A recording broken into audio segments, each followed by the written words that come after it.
I want to thank you all for coming out today to the Richfield Civic League and the People's Center's Community Genocide Convention and Give Back. To keep things brief and state the intended purpose of today's event, this is Black History Month.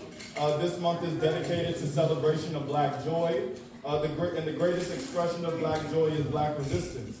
I'm going to quote a Lebanese poet named Khalil Gibran, who states that your joy is your sorrow unmasked, and the self-same well from which your laughter rises was oftentimes filled with your tears, and how else can it be? The deeper that sorrow carves into your being, the more joy you contain. And we understand that our history as a Black people is filled with sorrows, which is why we're here filled with joy.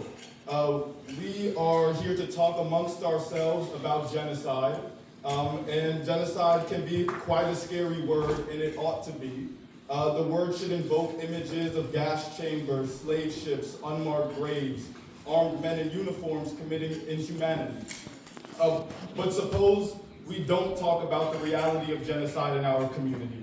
In that case, we will be deluded by it, confused by it, and unable to recognize its signs, and ultimately remain its victims because it only appears abstract. This event is held with a certain urgency because of October 7th in Palestine, which has fundamentally altered the course of history and the consciousness of people around the globe. It has resulted in mass movements across the country that shout revolutionary slogans in the streets and confront power both directly and in the places where policies are made. In full view of the horror of wars, those of us that live in the United States have to question what it means for our government to so brazenly not only support verbally, but financially and technically the evisceration of the Palestinian people by the Zionist state of Israel. We have to figure out how this impacts us in the United States as Black and brown people, but more importantly, what are we going to do to stop it? Before this event starts, I want to mention the survey that you all took at the beginning coming in.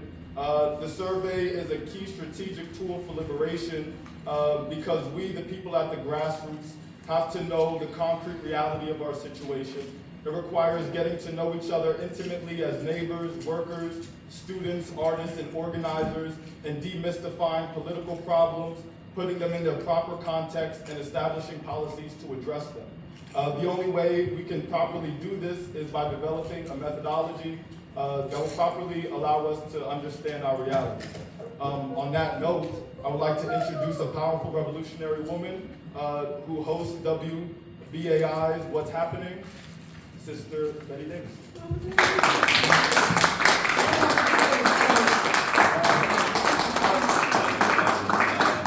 I want to input some people today. May I ask this wonderful revolutionary to pass these out for me? I one people. Would you do that for me, please? One of each.